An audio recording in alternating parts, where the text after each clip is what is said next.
আমার নাম অনন্যা। আজকে আমি যে গল্পটা বলবো সেটা আমার বেস্ট ফ্রেন্ডকে নিয়ে। ওর নাম রুকাইয়া। আসলে ওকে আমি আমার বেস্ট ফ্রেন্ড মনে করলেও ও আমাকে নিজের বেস্ট ফ্রেন্ড মনে করে না। বেস্ট ফ্রেন্ড হবে বোনের মতো, যে আমার সুখে দুঃখে সব সময় আমার পাশে থাকবে, কখনো আমাকে ছেড়ে যাবে না, আমাকে বুঝবে। কিন্তু ও সম্পূর্ণ তার উল্টোটা। চলুন তাহলে গল্পটা শুরু করা যাক। মানুষ বলে আগে ওসব ভূত প্রেত ছিল, কিন্তু এখন এসব নেই। এটা সম্পূর্ণ ভুল কথা।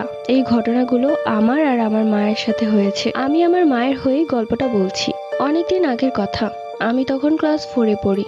আমাদের পাশের বাসায় ছিল এক পাড়া প্রতিবেশী চাচি। উনি আমার মতো ছোট ছোট বাচ্চাকে খুব ভালোবাসতো। ওনার ছোট্ট একটি মেয়ে ছিল, তার বয়স 7 কি 8 হবে। তো উনি সবার থেকে আমাকে একটু বেশি ভালোবাসতো। আমাকে ডেকে ডেকে খাইয়ে দিত, খুব আদর করতো। তো হঠাৎ করে ওনার গায়ে খুব জ্বালা করতে শুরু করলো। উনি এক জায়গায় দাঁড়িয়ে থাকতে পারতো না। ওনার সারা গায়ে জ্বলে যাচ্ছে এমন মনে হতো। কেউ তার গায়ে সূচ ফুটাচ্ছে বলেও মনে হতো। তিনি কিছুই